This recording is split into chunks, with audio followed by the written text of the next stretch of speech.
Dzień dobry, dzisiaj na stole ląduje karabin Hinel 312. Ten egzemplarz należy do mnie.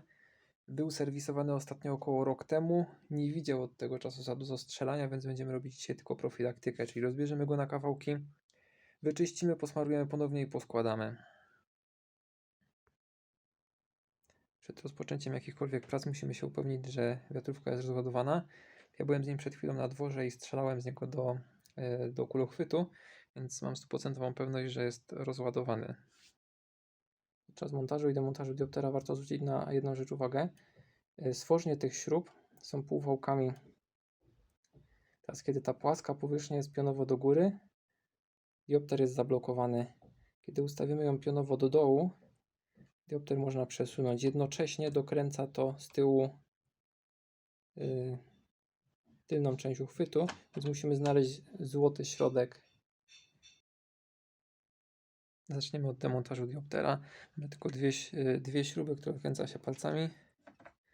Po luzowaniu ich wystarczającym diopter nam zjedzie i zostaje nam z boku. Odkładamy go na bok, żeby go nie uszkodzić. Nie będziemy go rozkręcać. Zacznijmy od demontażu kolby. Od spodu znajdują się 3 śruby na śrubokręt płaski. Ta tutaj przy obudowie spustu i 2 z przodu. Te są na bardzo szeroki klucz. Polecam użyć czegoś dość szerokiego, tak żebyście jej nie objechali od środka.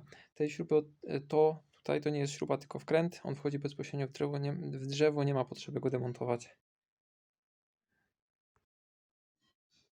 Po wykręceniu tych 3 śrub, te 2 przednie są takie same, tylna jest ewidentnie mniejsza. Kolbę możemy po prostu zdjąć i odłożyć na bok. Zostaje nam w rękach system. Te śruby polecam włożyć sobie z powrotem, tak żeby się nie pomieszały. Całość odkładamy na bok, będzie nam potrzebna dopiero na samym końcu. Demontaż zaczniemy od wybicia tego kółka, on siedzi naprawdę mocno. Wybijamy go od tej strony w dół, tak żeby wyszedł nam tą stroną. Następnie będziemy demontować spust. W momencie, kiedy wybijemy ten kołek ze środka, wyjdzie nam końcówka mechanizmu i zwolni nam się dźwignia naciągu tu na zewnętrzną stronę. Trzeba uważać, żeby ona się nam nie wykrzywiła. Też nie szarpiemy spustem, on już będzie częściowo zluzowany. Ta czynność jest dość brutalna. Ten kołek siedzi naprawdę mocno, szczególnie jeżeli macie starszą wiatrówkę, która jest mocno zastana. Będziecie potrzebować użyć dużo siły. Ja to zrobię na podłodze na kowadle.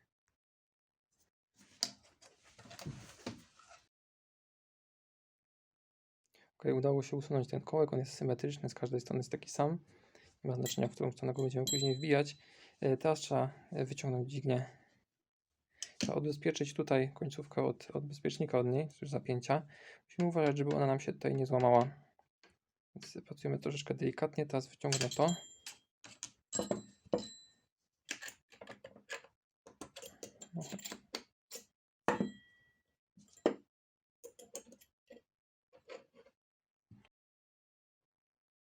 Po wyjęciu końcówki zdemontujemy sobie ten kołek tutaj, to będę używał do tego wybijaka trójki. Tu jest sprężyna z przodu, trzeba uważać, żeby jej nie uszkodzić. Ona próbuje nam przeciągnąć spust w przód. Ten na szczęście siedzi bardzo delikatnie.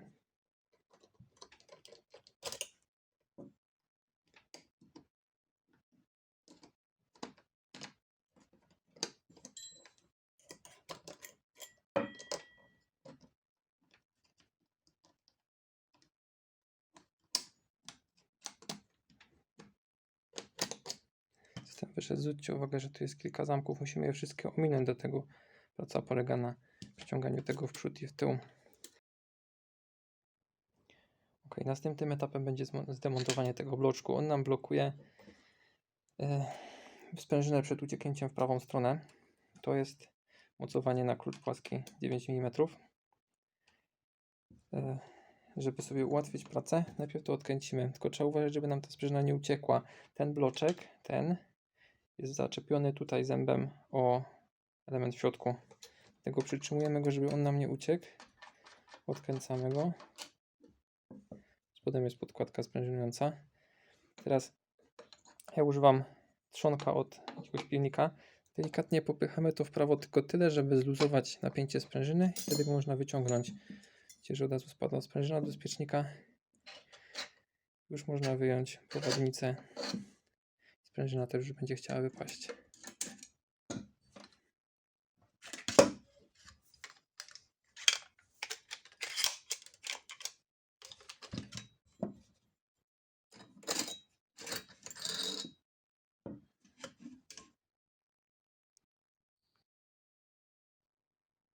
Przy demontowaniu tego elementu trzeba zwrócić uwagę na tą drobniutką sprężynę. Ona nam naciąga ząbek. To jest jej robocza pozycja. Ten ząbek, w momencie kiedy zaczynamy naciągać wiatrówkę, powinien się schować.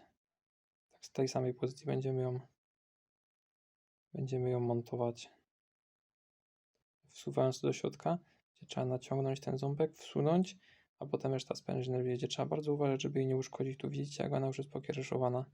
Ktoś, kto to odkręcał, ewidentnie nie był świadomy, że ona tutaj w środku jest. Ok, następnym etapem będzie uwolnienie cylindra i tłoka z systemu i dźwigni. Jeżeli pociągniemy dźwignię do końca, to ona tym razem już będzie mogła wylecieć poza zakres. Będzie można ją po prostu wyciągnąć. Żeby wydobyć cylinder ze środka razem z tłokiem, chcę tylko ostrożnie wysunąć cylinder wraz z tłokiem i sam tłok. Widzicie, uszczelka już jest założona dość nowa. Hinel 312 jest wyposażony w amortyzator odrzutu. Trzeba by go jeszcze rozebrać i przesmarować. Kluczyk 9 mm. Same od lufy. Tam jest mała sprężyna. Ona jest dość spora, ale nie ma zbyt dużego nacisku. Teraz delikatnie pociągamy lufę w tamtą stronę. Ten element można wyciągnąć. Jak to puścimy, widzicie, sprężyna jest tyle. Lufa nam zostaje. A tą część ze środka trzeba wyciągnąć. Ja sobie pomogę. W środku znajduje się sprężyna.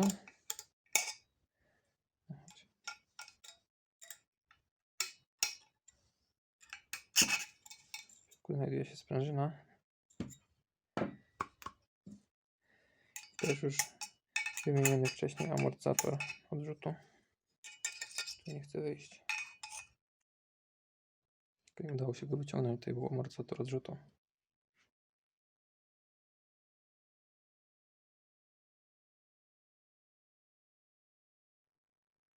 Ok, w kwestii smarowania. Lufa została wyczyszczona w środku i nie potrzebuje żadnego smaru. Sprężyna od amortyzatora odrzutu została nasmarowana smarem molibdenowym. Tak samo sam amortyzator odrzutu. Ta część, tylna prowadnica sprężyny, została nasmarowana smarem molibdenowym. Główna sprężyna, sądząc po kształcie, mógłbym ją już wymienić, ze względu na to, że używam tej wiatrówki rzadko i jedynie w celach rekreacyjnych gdzieś na ogrodzie, więc sobie ją jeszcze zostawię. Tłok wraz z uszczelką zostały nasmarowane bardzo cieniutką warstwą smaru molibdenowego. Tak samo cylinder został z zewnątrz jest posmarowany troszeczkę grubiej, od środka bardzo mała ilość, tak tylko żeby w dotyku czuć było, że jest tłuste. Końcówka nie wymaga smarowania. Spust został dokładnie umyty i zalany od środka brunoxem. Nie rozbieram go na kawałki. Da się to zrobić, ale poskładanie go z potem jest bardzo skomplikowane. Lepiej go konserwować w całości, tym bardziej, że można go po prostu wsadzić do rozpuszczalnika i wypłukać, w jakkolwiek złym stanie by był. Główna część korpusu została tylko wyczyszczona i przetarta lekko tłustą szmatą, również smarem molibdenowym. Dobrze, teraz podkładamy to do kupy. W kwestii praktycznej do korpusu od strony lufy umieścimy gumowy amortyzator odrzutu, jego sprężynę. Te dwa kołki są identyczne. Będziemy potrzebować jeden z jego podkładką sprężystą. Będziemy potrzebować tą kostkę, tą z taką wypustką. No i samą lufę. Zacznę od umieszczenia tu w przedniej części systemu uszczelki od gumki amortyzatora. Jest to dość skomplikowane, ona pasuje naprawdę na wcisk. Pamiętam, że oryginalna, która była gumowa, dużo lżej tu pasowała. Ta jest także produkcją serwisu wiatrowego i bardzo ciężko wchodzi. Za chwilkę sobie z tym poradzę. Około 5 minut mi to zajęło. najtrudniejszym elementem było minąć się z tą krawędzią, namówić go, żeby się tam po prostu zmieścił, a potem jest jeszcze ta krawędź, którą również próbował się mocno przekosić, trzeba było go namówić, żeby ją minął. Wsadzimy do środka sprężynkę. Ona już pasuje dość lekko. Mamy ją wsadzoną. Nie jestem w stanie tam zrobić ujęcia do środka, ale ona wchodzi centralnie do amortyzatora. Wsuniemy sobie do środka lufę. Ona musi wejść do wnętrza sprężynki. Tak jak poprzednio, ona nam tu wypycha lufę z osadzenia. Musimy jedną ręką przytrzymać lufę. Umieścić tutaj kostkę. Otwory muszą się zgadzać.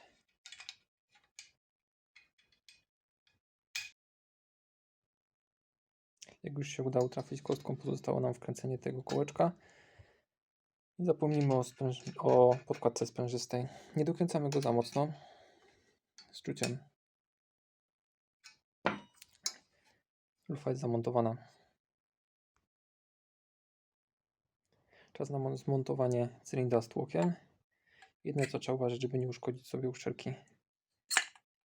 Wkładamy go do końca. Teraz tu w tym okienku musi nam się pojawić prowadnica. Całość w takiej postaci wsuwamy do środka. Aż nam się nie pokaże w okienku i można to dosunąć do końca. Teraz zamontujemy sobie sprężynę.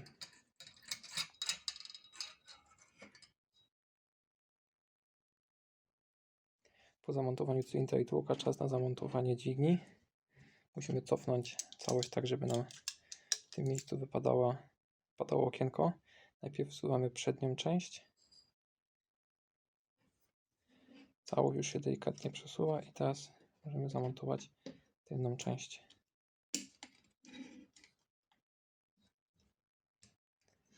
Nie ma potrzeby tego przesuwać dalej. Chcemy, żeby nasza sprężyna kończyła się mniej więcej w tym miejscu, bo za momencik będziemy podchodzili z następną częścią.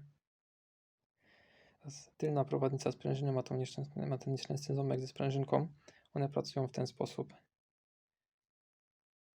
Czyli wkładając do środka, celujemy ząbkiem w stronę tego otworu. Musimy sobie to odchylić.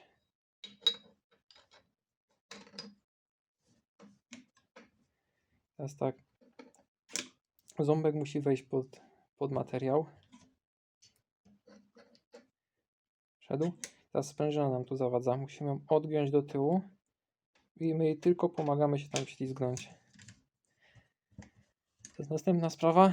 Musimy trafić prowadnicą na sprężynę, dlatego najprościej to robić właśnie w tym okienku. I delikatnie pomaga zatępionym gwozdkiem. O. Widzimy, że operacja się udała, jeżeli jesteśmy w stanie nim całością dojechać mniej więcej do tego miejsca. To jest poprawnie zamontowane.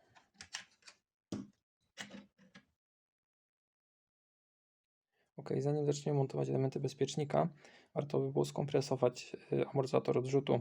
Przypomnę, tu jest sprężyna, amortyzator odrzutu i metalowa tuleja, która próbuje się wypchnąć w tamtą stronę. To jest dosłownie tłok, który pracuje przeciwko naszej sprężynie. Zamontuję sobie tutaj wypychacz mniejszy w ramach stworzenia i po prostu zamknę tą dźwignię. Ugraliśmy w ten sposób około 5 mm. Dużo łatwiej zamontować mechanizm. To można już wyciągnąć, żeby nam to teraz nie odskoczyło. Teraz tak, co musimy zrobić? Musimy skompresować całość w tamtą stronę tak, żeby ten otwór, który tu zaczyna się pojawiać, złożył nam się z tym. Wtedy odsłoni nam się slot na tą kostkę. Będziemy mogli ją tu wsunąć i już całość będzie zablokowana i dokręcić tym kółkiem z blaszką. Na samym początku musimy położyć na tym bezpiecznik. W ten sposób. Tu jest na niego wycięcie.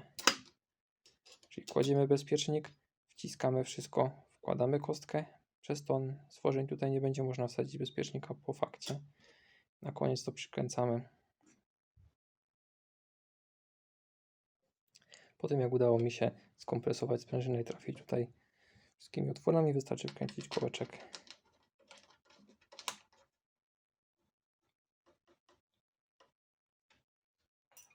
Nie za mocno kluczykiem 9. Dokręcamy go, bezpiecznik jest lekko luźny.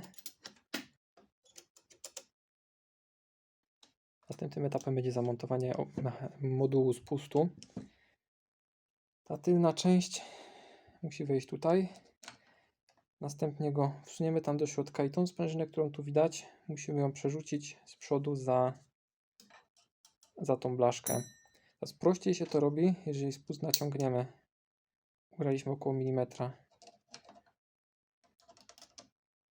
Tu wsuwam i na samym końcu wyciągnę sobie tą sprężynkę. Wydaje mi się, że najprostszą metodą jest ją podważyć, naciągnąć, pozwolić wskoczyć.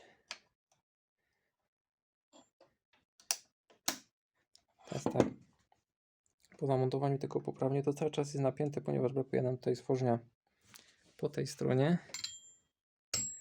Musimy się upewnić, że bezpiecznik wsunął się w swoją dźwignię, on nie może odstawać. Sprężynka jest zahaczona. Moduł leży równo na całym elemencie. Teraz musimy tu wsunąć stworzeń, które to wszystko zablokuje.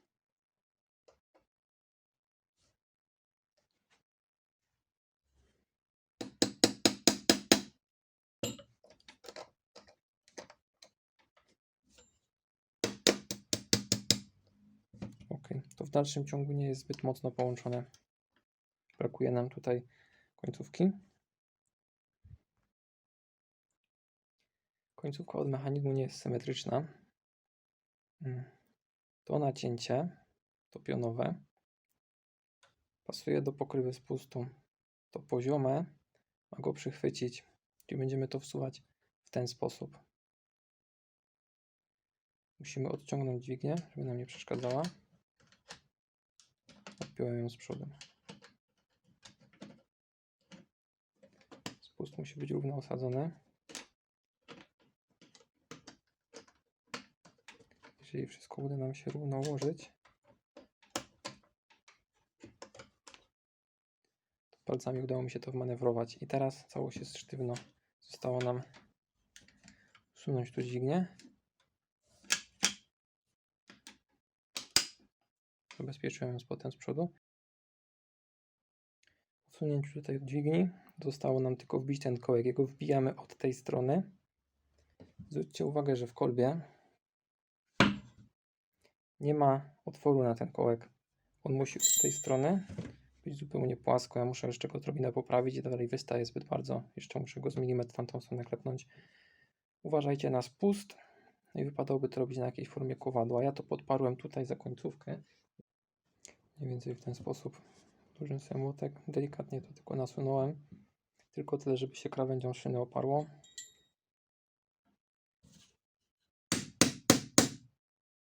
Jeszcze wystaje. Przestało wystawać.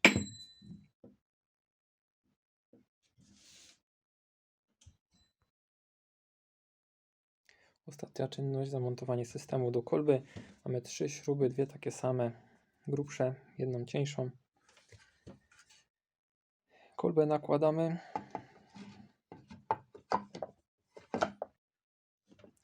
Cieńsza wchodzi tutaj. A te 2 większe wkręcają się w ten otwór i w ten przedni. Ten tutaj to jest wyrzut śrutu. Jeżeli będziecie wkładać śrut do wiatrówki i przez przypadek nie traficie nim do lufy, tylko Wam upadnie, to on wypadnie tędy, wystarczy poszorątać. Zamontujemy jeszcze diopter. Jego się tylko nasuwa na szynę i blokuje za pomocą tych pokręteł.